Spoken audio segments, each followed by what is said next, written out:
cha chỉ bỏ quá giờ chú tuổi nè cái tặng hướng nó nó tiêu nó chỉ thiên sẽ sắp lại đi ha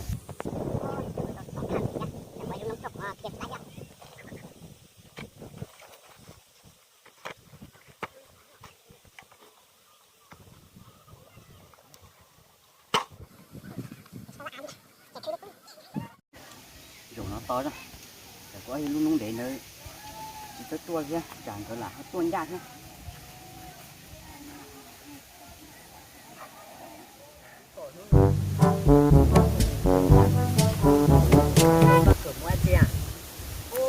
nó là chỉ chọn mua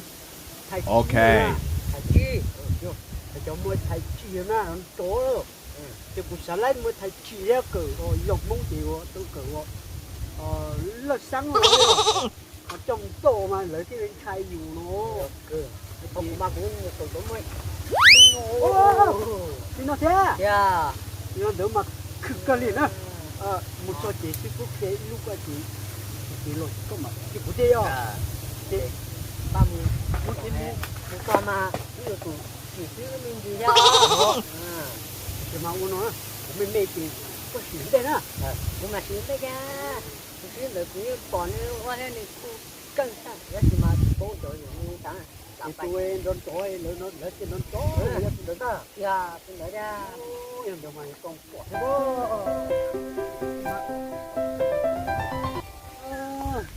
cú rồi có thể sư phụ có tặng nó có cái tên đàn ra nó cái lúc này tôi nó nè cú à chọc quá còn tuổi thì nó to nhá là hắn ra nó to hắn ra nó chỉ còn nó cái người ta chưa biết à ôi thế thì lo xí cái đồ rong mấy cái xí làm tối cho nó tới đến đâu con lo theo của mẹ xí đến đâu đó lo chứ mà tôi bôi tôi biến tôi lấy nó thì cũng xí đâu rồi cái cân yo tôi thay biểu mình chỉ cho treo nó rồi bây giờ một tháng nữa thì chỉ còn đây này nó thì giờ con mày rồi thì con muốn nuôi nó cũng đã chịu con tiền rồi thì con một tháng nữa có chỉ dân thì ở trên này có là kia lô cũng mà họ lông cũng rồi thì họ lông chỉ những mà kia mua chứ cũng nên là chỉ chỉ mang đồ đó嘞ta cũng chỉ bốn nên đâu con à người ta tuổi giao luôn rồi thì cũng giao luôn mùi á chỉ nên đồ quá chỉ một cái một tí à nhớ mua cũng đây thấy không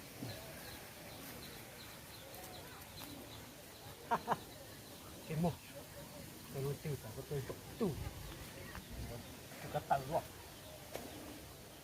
có trẻ cái chỗ lấy vô trong nó lọt thằng có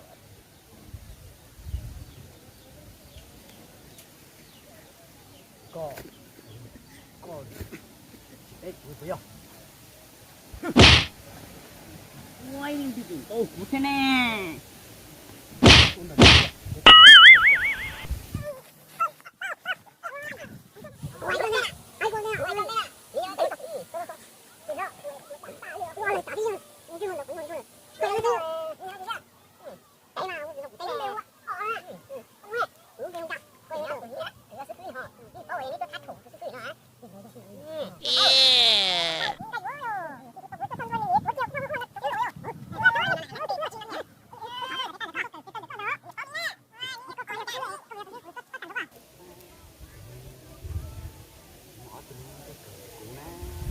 đây có mò trong nông tiền ư hả ôi có sáng này xịt bao rồi là do có thứ sợ đi nói giờ tôi thì sư phụ chỉ cần trắng nói rồi tôi cũng mau cái lúa rồi nó cứng rồi cái nó có tải có chỉ có cũng gắn đi có bao đi tại vì chỉ có chỉ mà phố ở đây ư thọc ở đây tới à có cái thứ này có kia tới ưa đó bắn tàu của gì mà chỉ cứ bố là để đứa có tiền này chứ rồi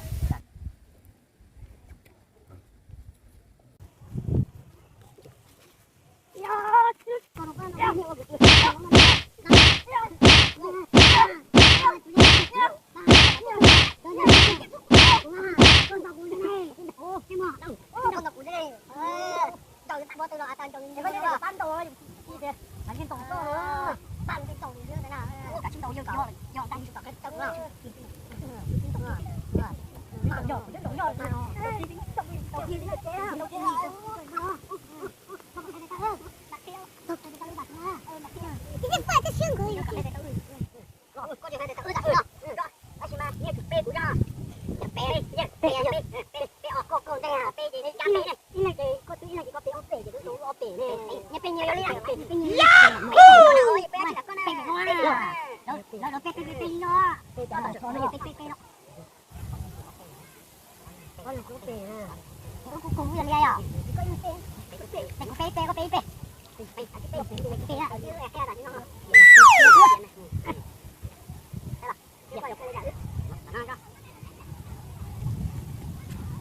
đây là ma, cái đi chơi, tập cổ luôn, hai đứa có gì, cái đó, hai đứa này à,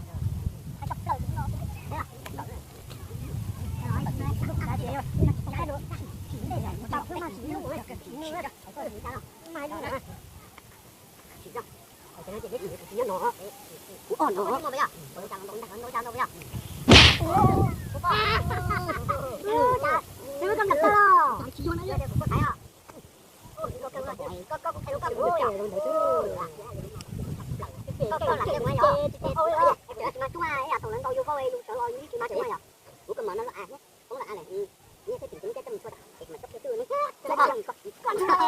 à, tôi chỉ có liên tục, nó chuông, cái đồng thuộc mặt cái đó, chứ giờ liên tục cái chữ màn tôi ở, ôi là tao đấy, trong việc chữ lo như tao hầu như quê, nam nhung phải mà, nam nhung phải mà, quá tao mua giá thành ơi, chút sản, cũng chết tao, là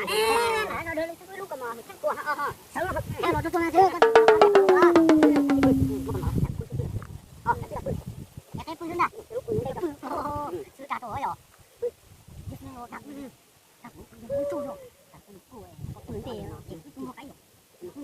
là bự bên này có cái quán bột bự cửa nhá bự nhá bự đi nhá chỉ vừa chẳng thường thì tệ thôi cởi chê của sư cởi sư từ nãy chân nó lúc chỉ rồi sẽ vừa lúc cởi như này rồi cũng phải nhanh thế nè ôi cái gì không quá ôi chỉ mua nên đấy nó có cặp cái tao câu khéo tôi kem phá rồi rồi chứ cũng nhiều cơ nó chỉ bây giờ chị cái tôi cởi cái với tôi kem cái gì cũng chỉ tệ nha cũng chỉ tệ gì cũng một tệ đó nè ôi là to nè ôi được chưa đầu tôi chạy cho cuối này tóc tàu á con giống về cháu ở đó ở đầu tay miếng đồ cũng chưa có rồi nhá cái con nhia rồi rồi đúng rồi ôi chị giờ nó này của bác sĩ nó to rồi sao chưa mình cả này tao tao bay rồi Ok. chị tao nhia anh đừng có nhia nhia nè chị bỏ lời chứ có cả nhia đó em muốn nhia đánh nhỏ tôi sẽ phương càng đánh tròn đâu chứ còn phải cái của à ôi thì nhân của xây nông thì chi hả cái nhà to là chứ cầm thế một tháng rồi ôi trời ơi cái chứ nhà cầm tháng rồi chứ tôi chờ nó quỷ quá chả nó chứ là tôi mới con nhé chứ nhà quá cực tốt thì mà sẽ đi xong nhà lo thôi hả đây chị đi bên nhà nhà luôn kia là chờ có cả tay xăng rồi có tôi cả tay mà số liền có cái lúa lốc xăng rồi hả kiểu lốc xăng lục cái nè của lãnh đạo chúng tôi kia đó gì của trăng lón nó ô rồi lúc được cái cũng mấy lúc thái mà chỉ mua thì họ lãnh đạo tao đi bọc kia vừa lúc được cái gì thủ tôi đây dùng bom ở tôi sợ ô tôi thì phâu thì phải chết chuyện này ôi trời ơi nó chỉ cả cỡ ô ta chỉ mà lúc nó nếu em thì ta là bom ở tôi sợ ô thì ta làm mà mình đó ta chỉ xe mà gì hả nè thì ta lấy tôi rồi cái tôi lo xe dùng bao rồi lấy tôi cái ta chỉ mà à sư phụ thằng thế thằng đâu chỉ có chỗ xe thôi cái thứ có thứ cái mà số liền này cái là nhiều chỉ có số gì thì có phải là cũng từ mà số liền nè lấy cái miếng cái này nó bỏ đấy nó loa chè nó cũng là cũng loa nha trong đựng ra cái tay rồi tay vô hai rồi nó là hai anh chả nè nó là cũng nhận từ chỗ nào cũng về ta nó chỉ nó là bữa tết chín nó ta tụi nó tụi ta không để ra tụi tao nhận chỉ có những nữa để có tụi tụi le rồi à lại muốn đi khơi cho nó kia tụi nó chỉ nhận tụi cô chả coi đâu tụi nó không rồi có cảm ôi có một cái này rồi nó nè nó xả lại nó sẽ liền rồi nè nó sẽ xả lại rồi ôi những chị ở sư phụ chị cả chị nó sẽ giờ nó ở cái phát cạnh mà chị cứ tôi ra tôi khỏe tới đi chén nha tới một tí còn cái thứ cái là để kia con đấy hả mà tao sát đồ có một tàn không lớn tao nuôi ok nuôi chắn rồi một kia có lúc nó có mà đã sửa hay có sửa chắn nó cái suy thế na của nó mà nó mà chứ mà chứ đó cho cho nên sống được nữa đó chết tục gì mà chỉ có nó gì ai chứ đâu đi cả tục cái em lúc nào nó thấy nó có cái tí ra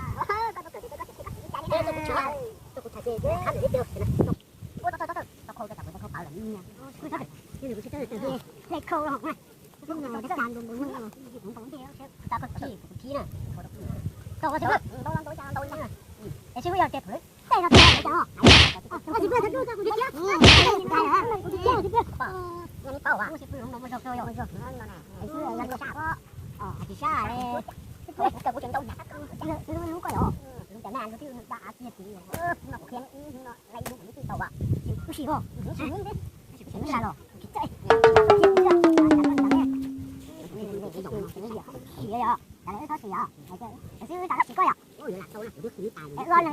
con mày nha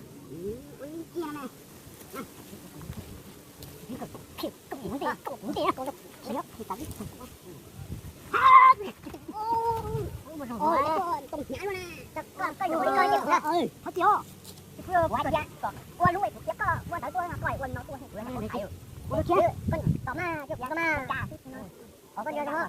có lúa có cái đó thảo có lúa mà lông bông tuổi oh no ngon ra mồ cái gì ha tao nhỉ như em có chỗ có kia đây đúng không chú em ta có cái chuyện ra mồ đã cởi nhà siêu nó đặt ra thế